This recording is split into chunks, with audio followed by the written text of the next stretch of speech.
റോഡിന്റെ ശോചനീയാവസ്ഥയിൽ വാഴ നട്ട് പ്രതിഷേധിച്ച് യൂത്ത് കോൺഗ്രസ് രംഗത്ത്. മലപ്പുറം എടപ്പാൾ ചമ്രവട്ടം റോഡിൽ നരിപ്പറമ്പ് ഭാഗത്തെ റോഡിന്റെ അവസ്ഥയിൽ പ്രതിഷേധിച്ചാണ് യൂത്ത് കോൺഗ്രസ് തവനൂർ നിയോജക മണ്ഡലം കമ്മിറ്റി രംഗത്തെത്തിയത്.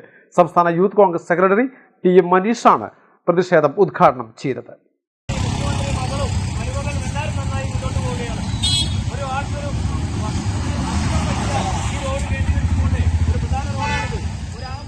എടപ്പാളിനെയും തിരൂരിനെയും ബന്ധിപ്പിക്കുന്ന എടപ്പാൾ ചമ്രവട്ടം റോഡിൽ നരിപ്പറമ്പ് ഭാഗം പൂർണ്ണമായും തകർന്നു കിടക്കുകയാണ്. ദിനംപ്രതി ആയിരക്കണക്കിന് യാത്രക്കാർ സഞ്ചരിക്കുന്ന റോഡാണിത്.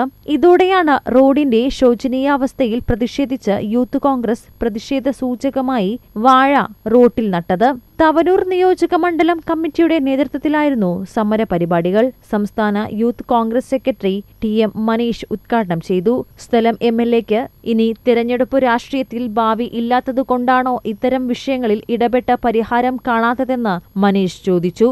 റോഡ് ഉയർത്തി കോൺക്രീറ്റ് ചെയ്തോ കട്ട വിരിച്ചോ ശാസ്ത്രീയമായി വിഷയത്തിൽ പരിഹാരം കാണണമെന്ന് യൂത്ത് കോൺഗ്രസ് ആവശ്യപ്പെട്ടു. വൈശാഖ് തൃപ്പങ്ങോട് അധ്യക്ഷത വഹിച്ചു. കിരൺദാസ്, മുഹൈബ് കടഞ്ചേരി, യാസീൻ തട്ടാമ്പടി, പ്രണവ് ചന്ദ്രൻ, വിനീത് KT, അബ്ദുറഹ്മാൻ, ഷാഹിദ്, ഷെരീഫ് എന്നിവർ സംസാരിച്ചു. മലബാർ ടൈംസ്, പൊന്നാനി.